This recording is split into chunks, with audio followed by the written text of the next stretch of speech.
गेल्या काही दिवसांपासून महाराष्ट्र नवनिर्माण सेना म्हणून आम्ही हे सांगतोय सातत्याने की हा जो नेरूळ सेक्टर 28 मध्ये प्लॉट नंबर 12 आहे तो भूखंड सिडकोने गामी बिल्डरला विकलाय।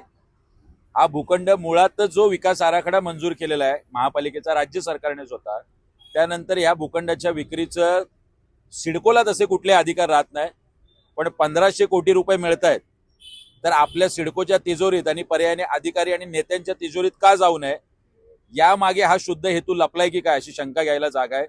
या संदर्भात एक ठिय्या आंदोलन आम्ही केलं होतं, महापालिका आयुक्तांना सुद्धा आम्ही भेटलो होतो आणि त्यानंतर मागणी केली होती की या भूखंडावर महापालिकेने स्वतःच्या अधिकार क्षेत्रात हा भूखंड फक्त गार्डन, मैदान, पोलीस स्टेशन, ज्येष्ठ नागरिक केंद्र, दिव्यांग केंद्रासाठीच आरक्षित आहे असा बोर्ड लावा।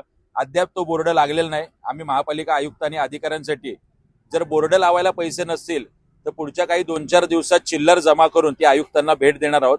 आज एक इशारा रॅली आम्ही नेरूळ पूर्व पश्चिम मधून काढली, जेणेकरून लोकांमध्ये या भूखंडाच्या आरक्षण हटवून भूखंड विकल्याची एक जनजागृती व्हावी। मोठ्या संख्येने बाईक असतील, 4 व्हीलर असतील, सर्वसामान्य नागरिक सुद्धा, अनेक तरुण मुलं ज्यांचं वयोगट अजून 18 नाहीये ती तरुण मुलं सुद्धा सहभागी होती।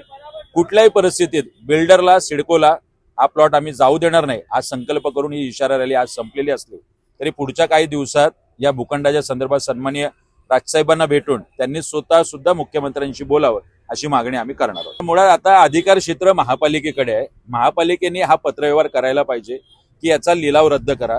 सिडको असेल किंवा महापालिकेचे आयुक्त सगळे दोघे मला वाटतं नागपूरच्या अधिवेशनात गुंग आहेत, त्यामुळे पुढच्या काही 2-3 दिवसात आम्ही जशी आयुक्तांची भेट घेतली तसे सिडको एमडीची सुद्धा भेट घेऊन ही मागणी करणार आहोत। आंदोलन आता शांततेने चालू आहे, मग ते रॅली असेल, ठिय्या आंदोलन असेल, सिडको एमडींच्या कॅबिनच्या बाहेर जाऊन आम्ही धुमाकूळ घालावा अशी वेळ आमच्यावरती आणू नये एवढीच विनंती।